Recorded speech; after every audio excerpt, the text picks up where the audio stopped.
Hey guys, today I'm going to go out and do my 2,000 mile ride. Yes, the tripometer is sitting real close. I got about 12 miles to go before it trips over to 2,000 miles. So what I'll do in this video today while I'm riding and waiting for it to trip, I'll go over the Polarna and my experiences and how I feel about it. Whether I think it was a sound decision to buy it and all the things that have occurred to me in the last 8 months and 2,000 miles. So without ado, let's get on the road and ride.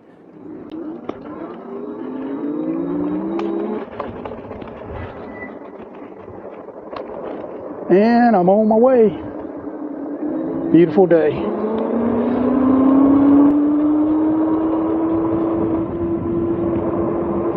It's up about 80 degrees today.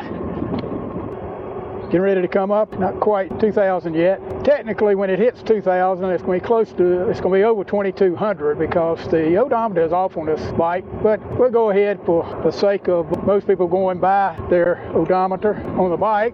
We'll call this the 2,000 mile ride.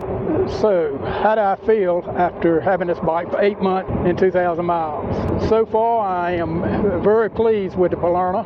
I paid $1,350 for this bike, and at that time I felt like it was the best bike you could get for that money, considering all the features that it has on it than anything out there. And I still think that it's the best buy for your money. Okay, am I pleased with everything? Pretty much so. It's not many things about this bike that I don't like after I made my changes to this bike. I've yet to see anybody that had really done much riding on an e-bike that didn't make a few modifications after they got it. Whether they changed the color of it, put a basket on it, or tied a ribbon around it. Just they made some type of modification. And I've made a number of modifications on this. The biggest one is the auxiliary battery, which extends my range about 60 to 70% of what the stock battery will take me, so really extends my range. So that's the first and biggest modification that I've made in this bike. And the next thing, I changed out the freewheel from the stock 1328. I put a 11 by 32 on it, and I think anybody that plans on riding over 20 miles an hour should do that. The next big change I made was the handlebars. I've got fully adjustable handlebars on here, and I have, with stock handlebars, both this bike and electric I had a lot of trouble with hand numbing. And since I've got these adjustable handlebars on it, I haven't had any problem with numbing because I can adjust them and I can get myself more upright. I got the handlebars back so I can be in a more upright position. So that's a must for me. And then the seat. I've yet heard of many people or anybody that hasn't replaced that seat or considered replacing the seat on their e-bikes. They normally come with a seat that's just a little bit too hard. So I've got a Cloud 9, and I'm pleased with this Cloud 9. I've got over 4,000 miles on the Cloud 9, and it's held up well. I had it on my electric before I put it on this bike. Seat post. I've got a Sun Tour seat post on here, suspension seat post, and I highly recommend that. I've got a Rockbo bag on the rack bag on the back. I highly recommend that. It can fold out, so you've got panniers that fold out on either side when you need them, or you've got a conventional type rear luggage rack, which one on this bike, the Rockbros I've got, even the conventional center bag is much larger than most. It expand up and give you about 50% more room. So I'm pleased with it. And of course, you can see some of the other things I've changed out, which I haven't really changed them out, I've added them. And that's a mirror over here, which everybody needs at least one mirror on their bike. Over the thousands and thousands of miles riding bikes, starting back when I used to do cross-country cycling, I found that one mirror works sufficient if you've got it aimed right. And it helps to have a rearview mirror. Well, it's not a must to have a rearview mirror. It's got a wide field of vision on it, so it covers a wide field of vision. And of course you can see up here that I've got two smartphones. Got my old smartphone and I've got my new daily smartphone over here. And I could get by easily with just one smartphone, but I've got two because I do so much video recording that it comes in handy to have this additional information. So that's one reason for those. I added on a voltmeter down here because really to know exactly where your battery's sitting charge-wise, you need a voltmeter. The percentage gauge up here at the top on these bikes are useless when they first come in with factory defaults. You can adjust them, and by adjusting it, I've gotten mine fairly accurate. It's got the upper end and lower end real accurate. It's just the middle ranges that give me a little bit of a problem trying to get the settings just right for that. And I've got a video that I did showing all the settings and how to change them on this bike. You can't see it from here, but I've also got a dash cam. I had one laying around in the drawer that I wasn't using anymore, an older dash cam. So I said, well, I'll just mount it on my bike. Wouldn't hurt to record everything while I'm riding my bike. And just like a car, you may need it for evidence later on. So I've got one of those, and this recording right now, it records all the time. I've got it tied into the USB port on the bike. So when I cut my bike on, the USB, of course, comes on, and the camera comes on just like it does in your car.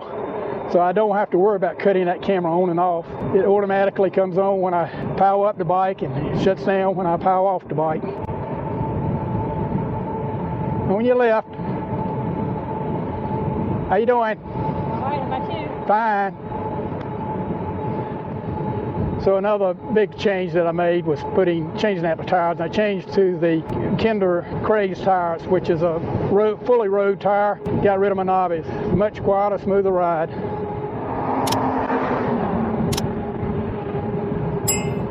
On your left. How you doing? Hey man, how are you? Fine. And several other little things. I've got a USB battery here that will charge up phones and other accessories.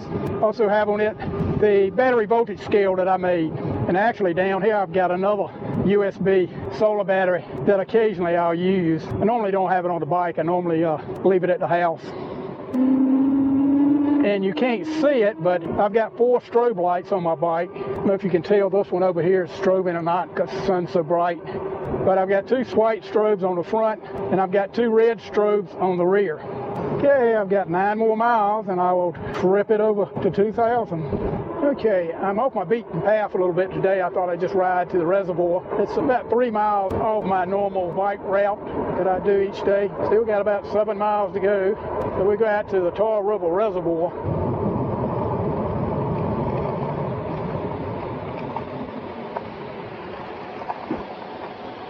Okay, I'm now at the reservoir.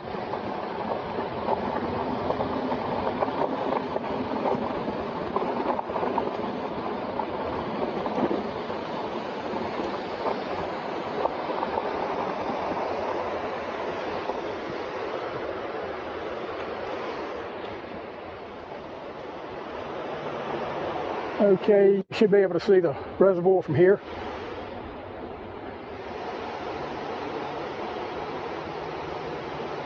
This is the Tar River Reservoir.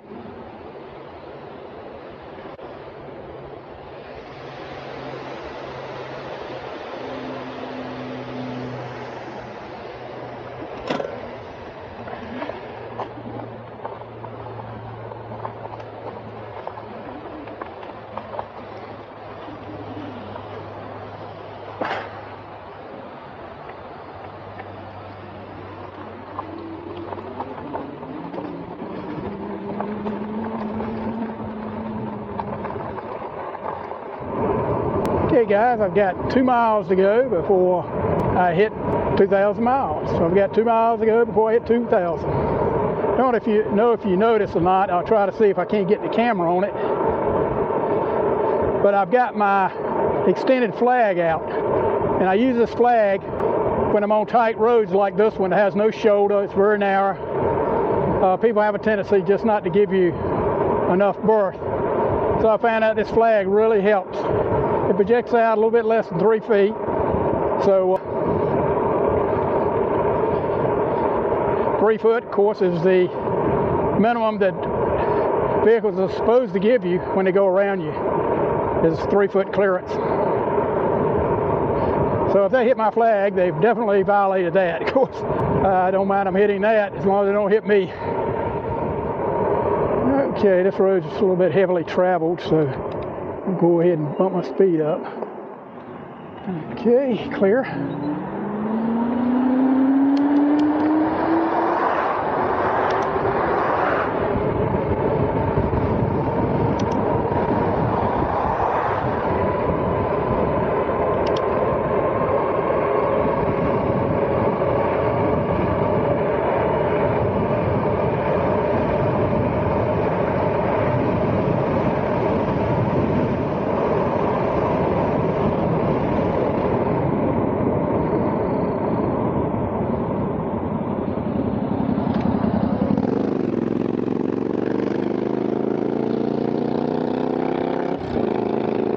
she just hit 190, 100, and 1,999. Okay, kept my speed down a little bit. Cadence up. Ooh, snake, little black snake there on the side of the road. Looked like he might have been alive.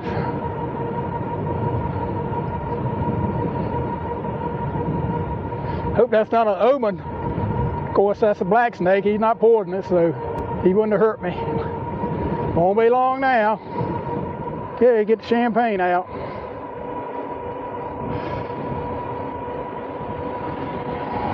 $2,000 miles. Wouldn't you know it? Truck was past me. 2,000 miles. So that was it.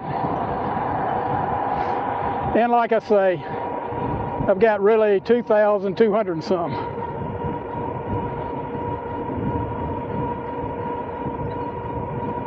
The odometer on this is, when it registers 9.1, my GPS is registered 10 miles, so that's how much off it is.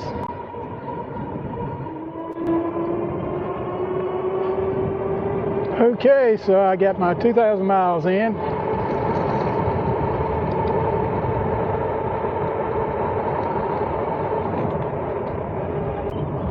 Okay, maintenance-wise, what have I had to replace due to maintenance?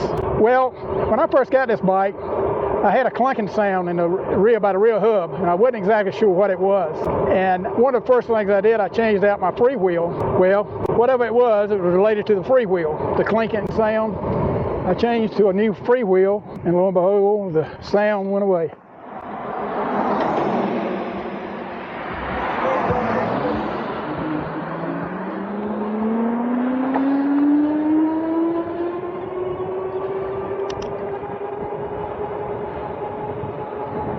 So that was the first thing that maintenance-wise, that I needed to do, was to get rid of that. The next thing I had to replace were the rear brake pads, and I just changed those out a couple of weeks back. So actually I got close to 2,000 miles out of them, because I figured my mileage then was probably close to an honest 2,000 mile ride. So 2,000 miles, even though the odometer hadn't gotten there yet. But I had to replace the rear brake pads. I checked the front ones, but they still have about half their life left. So I did not change out the front. Oh, one thing that I did, which I don't know how many of you Polarna have noticed this, may have just been on a certain run of bikes, but the tail light on it, I think, was mounted upside down. And the reason I say that is the tail light has a slant to the mounting bracket where it mounts compared to the lens. And the tail light was pointing about 30 degrees up in the air. And so you did not read that tail light that well from behind, because it was looking up in the air a little bit. So I took it off, and I noticed that to do it correctly, I'd have to take the wire out of it and run it through the hole in the bracket. So I says, well, rather than doing that, I just bend the bracket on the rear rack and get it level that way. And so that's what I did. I just took a rubber mallet and bent that bracket back until my tail light was level. So you may want to check to see if yours is like that. Take a nice leisurely ride back. Well, since my other bike is electric, a lot of people ask me which bike, how do you compare the two bikes, the electric and the Polarna? Well, they're very close to the same bike, especially now since the version 2 has the front suspension. That has made them very, very close in comparison. But there's still some upgrades that are on the Polarna that are not on the electric, such as the hydraulic brakes. You got one extra gear. But the biggest thing is the controller. I love the versatility of this controller, where you can program it the way you want it. Electric has pretty much got you locked in to their factory settings, with the exception of a few. But for the most part, you can't do much. And I've really enjoyed being able to tweak the controller to meet my style of riding and put things the way I want them. The other thing is, of course, this has rear suspension, and even the new 2.0 XP doesn't have the rear suspension. This bike, when I bought it, they rated it at 750, but to be honest, this is probably about the same power as the one on the electric, which is a 500 watt motor. which peaks out at 750, because I can't tell much performance difference, if any. Both bikes perform pretty close, but I do like the controller again because it gives me the versatility if I want to go above 20 miles an hour with the throttle. So that in itself is nice. I bought my XP when it was not on sale. This is when it first came out. It had been out about 3 months. They wanted introductory for $8.99, and just before I put my order in, they went off of that introductory and it went up to the full $9.99. So I ended up paying about $1,000 for my electric. And my Polarna was on sale. They just come out with the M4, and it was for $13.49. So for $350, I got the rear suspension, I got hydraulic brakes, I got a controller, which I really like a lot better. The rear rack is very strong on this Polarna, far more so than the one on the electric. So if I was going to haul much or wanted to carry an extra person, I wouldn't hesitate to put a seat on this rear rack and modify it so I could carry a person. Not so much with the XP. It's a much thinner material. So I was pleased with my electric. I think for a $1,000 bike, they are hard to beat. And you won't get the Polarna for $1,000. So if money is your real concern, maybe you'd want to go with the XP. But I feel like this bike was well worth the $350 more that I paid for it. And I wouldn't hesitate to do it again. So I hope that answers your question. Of course, I modified my electric where it was very similar. These actually are the handlebars I had on my electric. This is the seat that I had on my electric, and I had an identical seat post on my suspension seat post on my electric. The only difference is I couldn't use it because it was a larger diameter seat post. So I had to buy the Sun Tool seat post that was a smaller diameter. Okay guys, that's going to conclude my video for today. I hope that y'all have gained something from this. If you haven't learned anything, I hope you found it to be entertaining. Appreciate y'all watching. Y'all have a nice day and be safe out there.